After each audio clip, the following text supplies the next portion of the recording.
आदेश आदेश आदेश। तत्व ज्ञान में आपका स्वागत है। कल आपने समझा गणपति और उनके जन्म का रहस्य। आज हम लोग बढ़ेंगे गणेश अथर्वशीर्ष पर। तो शुरू करते हैं सबसे पहले अथर्व से। अथर्व का मतलब क्या होता है? अथर्वशीर्ष का तो पाठ आप करते ही करते हैं सबके सब, लेकिन वो मीनिंग नहीं पता किसी को। अथर्व मतलब है वो ब्रह्मांड की चेतना, उस ब्रह्म की चेतना, वो अथर्व है। जो विष्णु की चेतना है वो भी अथर्व है, जो भगवती की चेतना है वो भी अथर्व है। गुरु को भी अथर्व बोला गया है क्योंकि वो चेतना, वो दिव्य चेतना शिष्य में जो प्रकट करता है वो गुरु है, इसलिए गुरु को भी अथर्व बोला गया है। शीर्ष मतलब है समर्पण। तो जब तक कोई शिष्य, कोई साधक पूर्णतः समर्पित नहीं हो जाता, पूर्णतः समर्पण नहीं कर देता, तब तक उसके अंदर वो अथर्व प्रकट नहीं होगा। अथर्व प्रकट कौन करता है? अथर्व प्रकट करता है वो गुरु, वो इष्ट, वो गुरु प्रकट करता है आपके अंदर। अपने हिंदू ग्रंथों में, हिंदू वेदों में 5 अथर्व शीर्ष की बात हुई है। ये 5 अथर्व शीर्ष कौन से हैं? सूर्य अथर्वशीर्ष, गणपति अथर्वशीर्ष, शिव अथर्वशीर्ष, भगवती अथर्वशीर्ष और विष्णु अथर्वशीर्ष। इन सारे देवी देवताओं की जो चेतना है वो अथर्व है। तो आज हम लोग को बात करनी है गणपति अथर्वशीर्ष पर। तो गणपति अथर्वशीर्ष एक बहुत गहरा विषय है। ये अथर्व बहुत ही शक्तिशाली है। इसीलिए गणपति अथर्वशीर्ष में ये बोला गया है कि इदम अथर्वशीर्षम अशिष्याय न देयम, यो यदि मोहद्यासक्ति स पापियान भवति। मतलब कि ये जो अथर्व है ये किसी अशिष्य को मत देना, जो योग्य ना हो, जो इसके काबिल ना हो, उसको ये अथर्व मत देना। मोहवश भी किसी को ये अथर्व मत देना। क्यों? क्योंकि ये अथर्व इतना शक्तिशाली है कि वो उस ब्रह्मांड का सर्वनाश कर सकता है, ब्रह्मांड को अपनी मुट्ठी में कर सकता है। ये अथर्व है, ये इस अथर्व की शक्ति है। गणपति अथर्व शीर्ष में तो सबसे पहली लाइन ये आती है, ओम भद्रम कर्णेभिः शृणुयाम देवः भद्रम पश्यमाक्षभिर् यजत्राः। मतलब कि जो बाह्य कान है, जो बाह्य आंखें हैं, उनसे ये अथर्व, ये गणपति अथर्व नहीं समझ सकते, नहीं देख सकते, नहीं सुन सकते। आंतरिक कानों से, आंतरिक आंखों से ही सुन सकते हैं और देख सकते हैं। तो इसलिए बोला गया है ओम भद्रम कर्णेभिः शृणुयाम देवः। अंदर के कानों से सुनो, आंतरिक कानों से सुनो।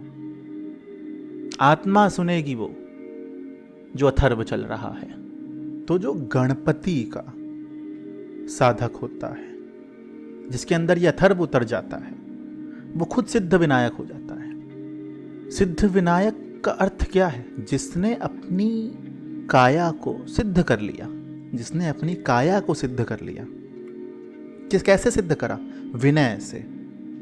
वो सूक्ष्म से सूक्ष्म चीज भी अब समझ सकता है, देख सकता है, सुन सकता है। इसलिए गणपति को सिद्ध विनायक बोला गया है। गणेश का साधक अति दिव्य होता है, तेजोमयी होता है, बुद्धिमान होता है, क्योंकि मस्तिष्क बड़ा है गणपति का। वो दिखाता है हमको। ये बात बताया था मैंने कल आपको, क्यों हाथी का मस्तक लगाया गया, क्या सिग्निफाई करता है वो, क्या बतलाता है हमको। तो शांत होता है। गणपति का साधक हमेशा शांत मिलेगा आपको, तेजोमयी होगा वो सूक्ष्म से सूक्ष्म चीज भी सुन सकता है। उसके आसपास इस ब्रह्मांड में भी जो भी सूक्ष्म से सूक्ष्म चल रहा होगा वो सुन सकता है।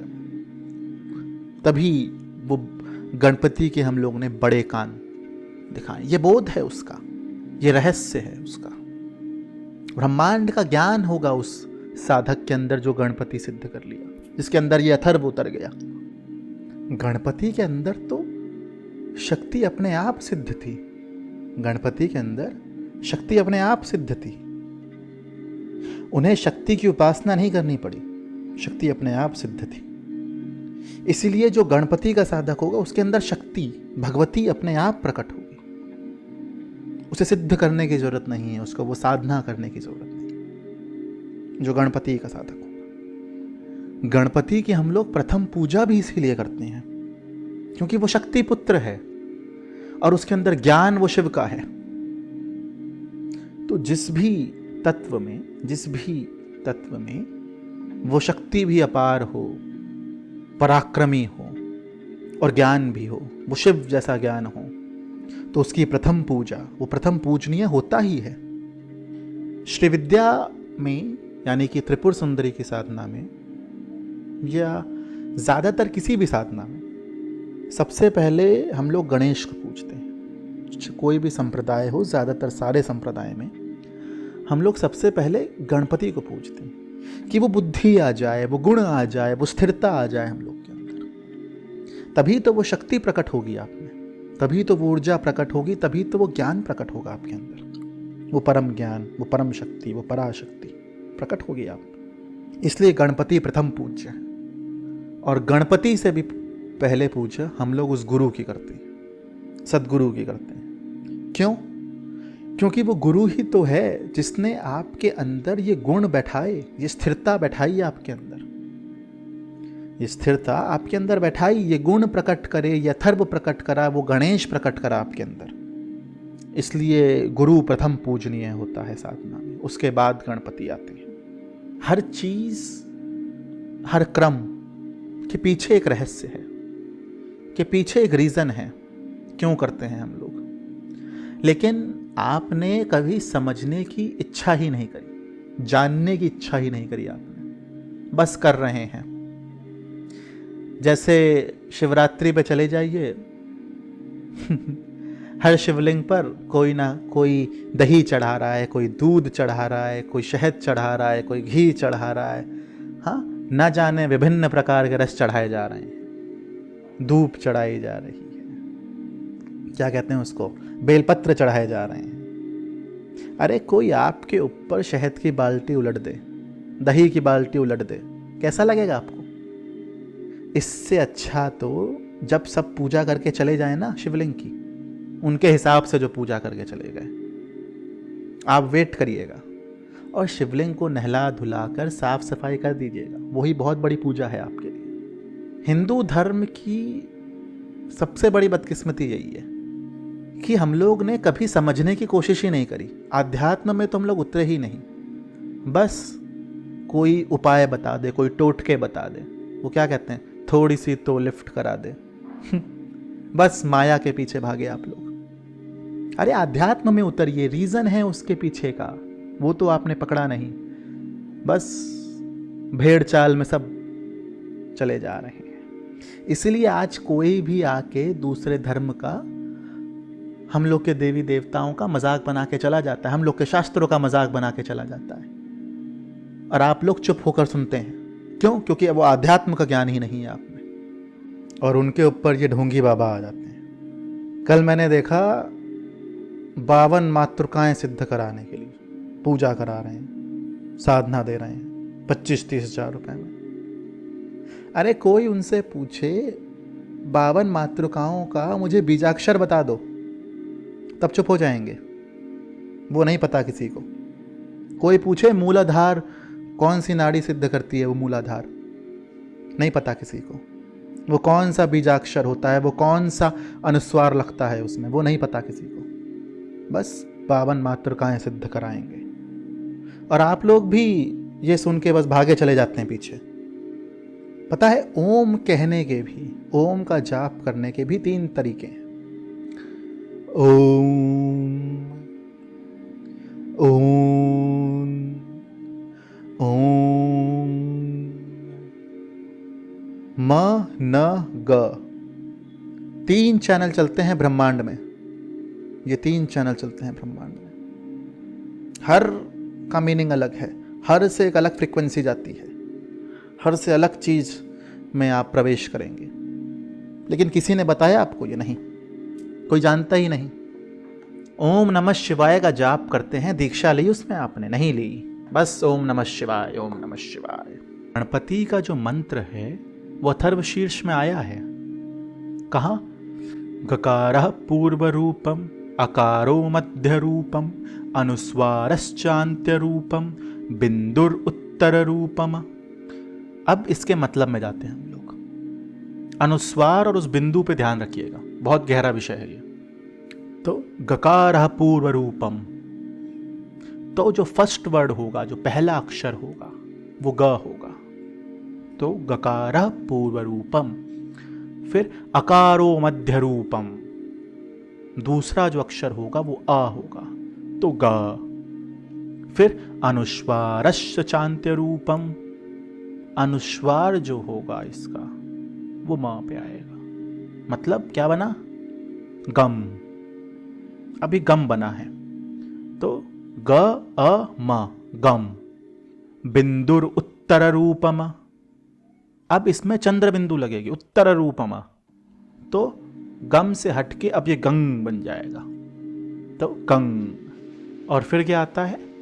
नादस्य संधानम, मतलब अब ये जो गम बना, जो गम से गंग बना बिंदुर उत्तर रूपम के बाद, उसको उस नाद से जोड़ दो।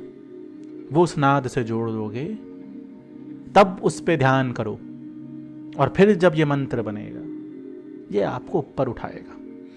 गणपति का काम है आपको उस मूलाधार का छेदन करते हुए ऊपर उठाना, तो उसके लिए आपको सबसे पहले स्थिर होना पड़ेगा, जो गुरु आपको सिखाएगा। बिना मूलाधार के स्थिरता और सिद्ध हुए आप मणिपुर के ऊपर नहीं जा सकते। सहस्त्रार तो छोड़ दीजिए, मणिपुर बहुत मुश्किल से जाएंगे आप। तो वो स्थिरता जरूरी है जीवन में, वो गुणों की, वो मन की, वो जब स्थिरता आएगी तभी तो आप ऊपर उठेंगे। वो गणपति आपको देते हैं, वो मूलाधार चक्र का काम है, उसको साधना जरूरी है। वो गुरु आपको सिखाते हैं कैसे साधेंगे। अथर्व का एक अर्थ और आता है, जो आवाज जल में है, जो निहित तत्वों की बात हो रही था, जो निहित तत्व उस जल में है, उस वायु में है, उस ब्रह्मांड में है, उस फूल में है, वो अथर्व है। कृष्ण ने भी इसकी बात करी है अर्जुन से गीता में। क्या बोला है कृष्ण ने? कि मैं इस फूल का रस हूं, मैं इस फूल के रस में भी हूं, इस ब्रह्मांड में भी हूं, सारा सब कुछ मेरे अंदर है, अहम ब्रह्मास्मि बोला है। तो वो अथर्व की बात कर रहे हैं उधर। और जब ये अथर्व आपके अंदर प्रकट होता है तो गणपति अथर्व शीर्ष में क्या बोला है? त्वं ब्रह्मा त्वं विष्णुस्त्वं रुद्रस्त्वं इंद्रस्त्वं अग्निस्त्वं वायुस्त्वं सूर्यस्त्वं चंद्रमस्त्वं ब्रह्म भूर्भुवस्सुर ओम। मतलब तुम ही विष्णु, तुम ही वो रुद्र हो, तुम ही वो इंद्र हो, तुम ही वो अग्नि हो, तुम ही वो वायु हो, तुम ही वो सूर्य हो, तुम ही वो चंद्रमा हो, तुम ही वो ब्रह्म हो, तुम ही वो ओम हो, तुम ही सब कुछ हो। ये क्यों बोला? इसलिए बोला क्योंकि वो अथर्व है, जो सब में वहन कर रहा है। वो अथर्व की बात हो रही है, वो निहित तत्व की बात हो रही है। निहित तत्व को और गहरे में समझाऊंगा मैं भी। आपने 5 तत्व सुने होंगे, 5 तत्व आपने सुने होंगे। अब ऐसे समझिए आप, जब हाइड्रोजन और ऑक्सीजन मिलते हैं तो वो वाटर बना दिए, वो पानी बना दिए, H2O बना के पानी बना दिए। तो जो H2O बना वो तो रसायन है। तो जब 2 तत्व मिलते हैं तो रसायन बनता है। तो अब सवाल ये आता है, हाइड्रोजन कैसे बना? हाइड्रोजन उस वायु तत्व से बना। तो वायु तत्व के अंदर क्या तत्व है? वो जो तत्व है वो निहित तत्व है, वो अथर्व है, उसकी बात हो रही है इधर। इसलिए बोला गया है त्वं ब्रह्मा त्वं विष्णु सत्वम, सब कुछ तुम हो। और जब यथर्व तुम्हें प्रकट होगा तब तुम्हें भी ये सारी चीजें होंगी। तुम ही विष्णु होगे, तुम ही इंद्र होगे, तुम ही वो रुद्र होगे, तुम ही वो भगवती होगे, तुम ही वो ब्रह्मा होगे, तुम ही वो अग्नि होगे। तब जाकर तुम होगे अहम ब्रह्मास्मि। वेदों में 4 सूत्रों की बात होती है। पहला, सर्वम खलविदम ब्रह्म, मतलब सब में ब्रह्म समाये हैं, सबके अंदर ब्रह्म है, हर चीज के अंदर ब्रह्म है। फिर दूसरा, अयम आत्मा ब्रह्म, आत्मा भी ब्रह्म है। तीसरा तत्वमसी, ये ब्रह्म कैसा है? ये तत्व रूपी है। फिर अहम ब्रह्मास्मि, मैं भी ब्रह्म हूं। तो आत्मा ब्रह्म है, मैं ब्रह्म हूं, ये सब कुछ ब्रह्म है। जो मैं देख रहा हूं, जो नहीं भी देख सकता, ये पूरा ब्रह्मांड, परा ब्रह्मांड सब ब्रह्म है। और ये ब्रह्म कैसा है? ये तत्व रूपी है। तो इधर जो बात हो रही है, गणेश तत्व की बात हो रही है गणपति अथर्वशीर्ष में। वेदों में तो गणपति की कोई प्रतिमा है ही नहीं, कोई रूप है ही नहीं, वो तत्व रूपी वेदों में। हमने जो गणेश की प्रतिमा बनाई, जो आकृति बनाई, जो रूप बनाया, वो उस बोध को जानने के लिए बनाया कि बोध समझ में आए। लेकिन हम लोग तो बस गणपति को मोदक खिलाए जाओ, लड्डू खिलाए जाओ, बस। अरे गणपति भी तंग आ गए होंगे, बोलेंगे पूरा ब्रह्मांड मुझे मोदक खिला रहा है, लड्डू खिला रहा है। अरे तुम मुझे समझो तो। 10 दिन के लिए गणपति आप बैठाते हैं, मोदक खिलाते हैं, उन्हें लड्डू खिलाते हैं, अथर्वशीर्ष का पाठ करते हैं। अरे कभी जाकर वहां बैठे गणपति के आगे या किसी भी देवी देवता के आगे जाके, मंदिर जाते हैं 2 मिनट जाके मंदिर जाकर अब आ जाएंगे। अरे कभी वहां जाकर बैठिए और पूछिए देवी से, पूछिए देवता से कि आप कौन हैं, आपका परिचय क्या है, कैसे मैं आपको समझूं। अरे तो ये ब्रह्मांड, तो ये भगवती, तो ये प्रकृति आपको जाके समझाएगी कि वो देवी देवता क्या है। ऐसे कैसे समझ में आएगा आपको? बस अपनी परेशानियां लेके चले जाते हैं वहां। अरे कभी खाली जाकर बैठिए, ये सवाल पूछिए, ये सवाल आना जरूरी है आपके मन में, तब जाकर आध्यात्म आपके अंदर उतरेगा। गणपति अथर्वशीर्ष में बोला गया है, बस आप रट लेते हैं, धड़ धड़ धड़ धड़ धड़ धड़। 5 मिनट के अंदर तो बोल के खत्म करना है, बस हश, खत्म हो गया। कोई भी पूजा पाठ हो, सहस्त्रनाम कर रहे हैं, विष्णु सहस्त्रनाम, अरे जल्दी जल्दी कर लो, जल्दी जल्दी कर लो। ऐसे थोड़ी ना होता है, वो मीनिंग ही नहीं समझे। सहस्त्रनाम में तो 1000 नाम है, आप एक भी नाम का मतलब समझे? नहीं समझे आप। तो गणपति अथर्वशीर्ष में बोला गया है गणक ऋषि द्वारा, लिखा गया है गणक ऋषि द्वारा कि त्वमेव प्रत्यक्षम तत्वमसि, तुम तो तत्व रूपी हो गणपति, आकृति नहीं है तुम्हारी, तुम तत्व रूपी हो। त्वमेव केवलम कर्तासि, सिर्फ तुम ही हो जिसने ये सब कुछ क्रिएट करा। इधर ब्रह्म की बात हो रही, गणपति को उस ब्रह्म से जोड़ा, ब्रह्म से ही क्रिएट हुआ। अभी मैंने वो 4 सूत्र आपको वेदों के बताए थे। तो त्वमेव केवलम कर्तासि, त्वमेव केवलम धर्तासि, तुम ही धारण करने वाले हो सारी चीजें, तुम ही धारण करने वाले हो सारी चीजें। त्वमेव केवलम हर्तासि, तुम ही सब कुछ, सब हर चीज का हरण भी तुम ही करते हो। तो इधर बोल दिया गणपति को, इधर उस अथर्व को बोल दिया कि ब्रह्मा विष्णु महेश तुम ही, त्वमेव सर्वम खलविदम ब्रह्मासि। फिर आखिर में क्या बोला? त्वम साक्षाद आत्मा असि नित्यम, मतलब कि तुम वो साक्षी भाव में आ जाओ। गणपति को इसमें साक्षी भाव बोला गया, वो साक्षी है, तुम बस दृष्टा बन जाओ, तुम देखो, तुम साक्षी बन जाओ। जब तुम उस अवस्था में आ जाओगे तब तुमको वो ब्रह्म का ज्ञान होगा, तब जाकर ये अथर्व उतरेगा तुम्हारे अंदर। तो अभी अथर्व मैंने शुरू ही करा है, आज अथर्व की भूमिका सी और थोड़ा आपको अथर्व के बारे में बताया। अब आगे के पार्ट भी अथर्व शीर्ष पर आएंगे। तो आज के लिए इतना ही। जय माई की। ओम काली। आदेश आदेश आदेश।